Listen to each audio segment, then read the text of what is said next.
싹둑 들려세웠습니다. 시험 발사장에 사랑하는 자제분과 여사와 함께 몸소 나오시어 시험 발사 전 과정을 직접 지도해 주시며 존귀하신 자제분과 함께 촬영장에 나오시자 폭풍 같은 만세 환호를 힘껏 터쳐 올렸습니다. 또한 해군 대장 김명식 동지와 정치위원 해군 총장 김창국 동지를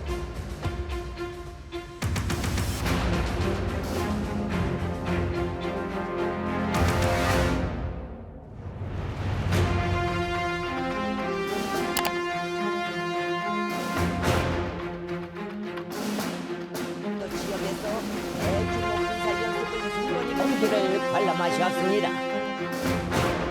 차게 설레이고 있었습니다.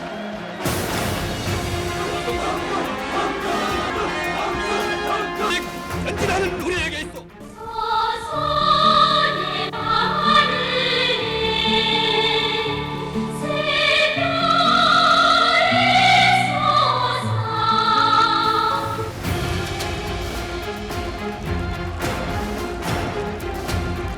영광의 한길로 이끌어주시는 위대한 공원의 열전투 민방위 무력 열병식에 참석하셨습니다.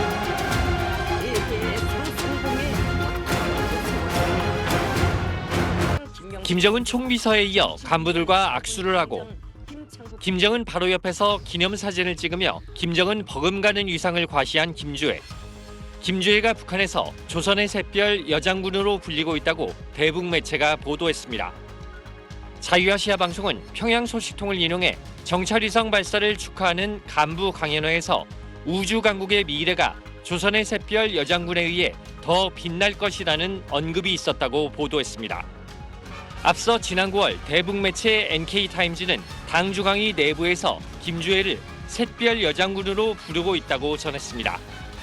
지난해 11월 화성 17형 발사 때 처음 등장한 주애는 사랑하는 자제분으로 불렸고 이후 존귀하신 자제분으로도 불렸는데 이제는 후계자를 의미하는 샛별로 호칭이 격상됐다는 것입니다.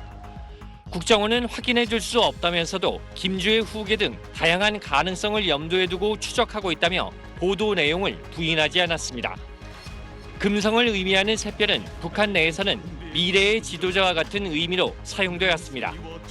김일성의 항일 투쟁을 찬양한 북한 영화에서 김일성이 샛별에 비유됐고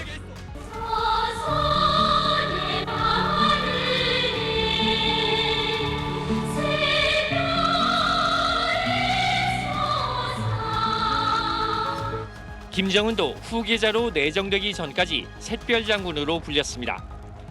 김주애가 샛별 여장군으로 불리고 있다면 김정은의 후계자라는 의미인데 북한이 김주애로의 후계를 기정사실화하려는 것인지 주목됩니다. SBS 안정식입니다. 계속해서 북한의 후계자 얘기도 좀 해보겠습니다. 자, 김정은의 딸 김주애가 요즘 부쩍 공식 행사 참석이 많습니다. 정찰위성 발사 성공연회에도 김정은의 딸 김주애가 참석을 했더군요. 이 무슨 뜻으로 봐야 됩니까? 이게 후계 구도로 봐야 됩니까? 여전히 후계 구도로 보기는 어려운데요. 네. 그 최근에 나온 보도 중에 하나는 드디어 그 김주애에서 이런 표현이 나왔다는 거죠. 그 조선의 샛별 여장군. 네. 그러니까 그 조선 샛별 여장군 세 개가 다 의미 있는 단어입니다. 10살짜리인데 여장군이 되셨네요. 그렇죠. 예. 왜냐하면 북한의 입장에서는 김일성은 태양이고요. 예. 김정일은 광명성입니다. 그러니까 북한이 그런 식으로 그렇죠. 그런 별과의 이름을 해서 상징성을 부여하는 걸 매우 좋아하거든요.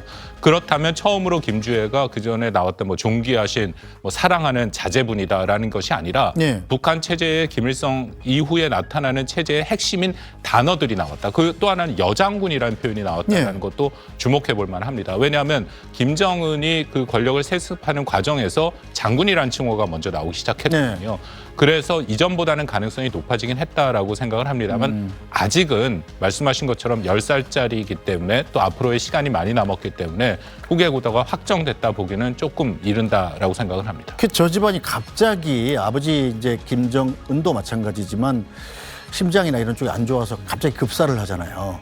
혹시 김정은도 건강에 이상이 있어서 미리 후계 구도를 좀 찍어놓자 이런 의도가 있는 건 아닙니까? 근데 그거는 1인 체제에서는 매우 위험한 행위죠. 왜냐하면 후계 구도를 그렇게 하면은 방금 네. 말씀하신 것처럼 김정은의 건강은 앞으로 매우 심각한 변수가 될 겁니다. 네. 그래서 건강이 안 좋아지면 김주애 쪽으로 권력이 몰아갈 수 있고 네. 김주애가 직접 한다는 것이 아니라 그 김주애를 옹호하는 권력이 생길 수 있다는 아직은 미성년자니까요. 그렇죠. 그럼 네. 북한이 제일 싫어하는 종파가 생기는 거고 그건 김정은에 대한 도전이 될 수 있다는 거죠. 네. 그러니까 그런 거를 허용한다라는 것은 사실은 1인 체제에서는 매우 어려운 일이다 생각합니다. 아직은 그것까지는 아닌 것 같다. 예. 네. 여기까지 듣겠습니다. 박원근 이화여대 북한학과 교수였습니다. 고맙습니다. 감사합니다. 1년 전인 지난해 11월 18일 흰색 겨울옷을 입은 김정은 총비서의 딸 주애가 ICBM급 미사일인 화성 17형 발사 현장에 나타났습니다. 사랑하는 자제분과 여사와 함께 몸소 나오시어 처음에는 어린아이 같던 김주애는 성인 여성처럼 단장하고 김정은을 수행하는 횟수가 늘어났고 인민군 장성들과 사진을 찍는가 하면 열병식의 주석단에까지 등장하면서 존재감을 과시하기 시작했습니다. 하지만 초기에는 김주애를 후계자로 주목하는 시각은 많지 않았습니다. 그 여성에게 지금 바로 세습을 하는 부분이 과연 맞는 얘기냐 이런 또 의문도 많이 있습니다. 그래서 지금은 어떤 한 부분으로 특정을 하지 않고 점차 보폭을 넓혀가던 주애는 지난 8월부터 부쩍 높아진 위상을 보여주기 시작했습니다.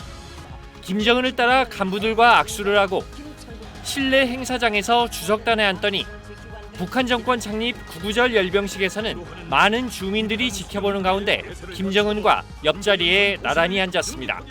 김주애가 김정은의 후계자가 될 가능성을 배제할 수 없다. 네, 계속해서 이제 나오고 있는 행보를 본다고 한다면은 그런 가능성도 열어놓고 봐야 된다 이런 생각을 합니다. 북한은 김주애 등장 1년이자 화성 17형을 발사한 오늘을 미사일 공업절로 제정했지만 특별한 움직임은 없었습니다.